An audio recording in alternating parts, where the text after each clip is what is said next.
নির্বাচনে এই জিহাদে আপনাদেরকে সাথে নিয়ে আমি লড়াই করতে চাই। আমার শেষ সম্বলটুকু, শেষ জীবনটুকু আপনাদেরকে প্রতি আমি ব্যয় করে দিতে চাই। একদল সৎ এবং যোগ্য উদাসীন লোকের প্রয়োজন। আজকে বাংলাদেশে সবচেয়ে বড় অভাব যে জিনিস, সেটা হচ্ছে সৎ এবং যোগ্য লোকের অভাব। কথাটা ঠিক কিনা বলে? সুতরাং দীর্ঘদিন থেকে জামাতে ইসলামী এই সৎ এবং যোগ্য লোকগুলো তৈরি করেছে। তাই জামাতে ইসলামী শুধু একটা সংগঠন নয়, জামাতে ইসলামী হচ্ছে একটা ইউনিভার্সিটি। হচ্ছে আমাদের ভাই, ইন্নামাল মুমিনুনা ইখওয়া। আমার ভাই আমার সামনে বিপদে পড়ে যাবে, এটাকে আপনারা চাইবেন? আল্লাহর দ্বীনকে জানেন, বুঝেন এবং মানেন। এজন্য আল্লাহর ইবাদত করতে হলে সকল জায়গায়।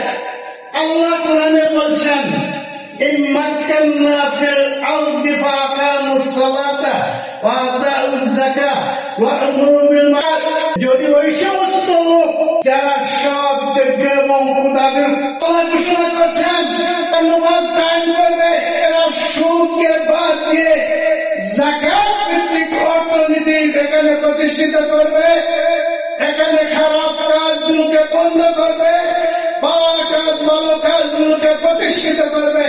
এই ৬০টি দফা আল্লাহ দিয়েছেন। এই ৬০টি দফা বাস্তবায়ন করার জন্য জামাতে ইসলামী আজকে ইলেকশনে আসছে। আজকে এই দেশকে পুনর্গঠনের জন্য তার নমিনি দিচ্ছে।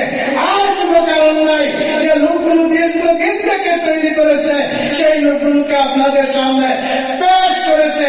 জানি না আমি কতটুকু ৭৯ সাল থেকে এই সিলেট শহরে আমি আছি, আজকে পর্যন্ত আপনাদের সাথে দীর্ঘদিন আমি চলাফেরা করেছি।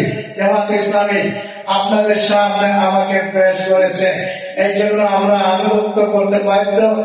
আসছে আপনাদের সামনে।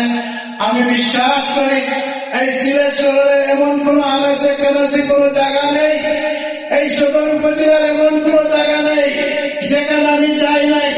আমি দীর্ঘদিন পৌরসভার দায়িত্ব পালন করেছি। আমি ৪ থেকে ৫ বছর পর্যন্ত এক সদর উপজেলা ছিল, সেটারও দায়িত্ব পালন করেছি। দীর্ঘদিন দক্ষিণ জেলার দায়িত্ব পালন করেছি, এক জেলার দায়িত্ব পালন করেছি, এখন এক দায়িত্বশীল হিসাবে জেলার দায়িত্ব পালন করেছি।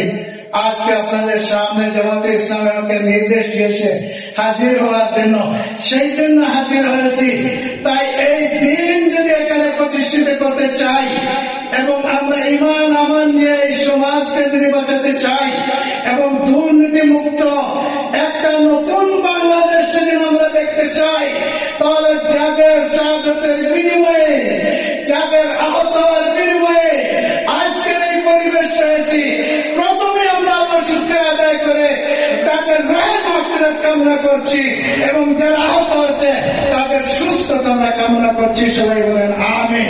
চাই তাই দেশকে সন্তান মুক্ত করার জন্য, দুর্নীতি মুক্ত করার জন্য, সোনার বাংলাদেশ করার জন্য জামাতে ইসলামী যে জিহাদ শুরু করেছে, আগামী নির্বাচনে এই জিহাদে আপনাদেরকে সাথে নিয়ে আমি লড়াই করতে চাই।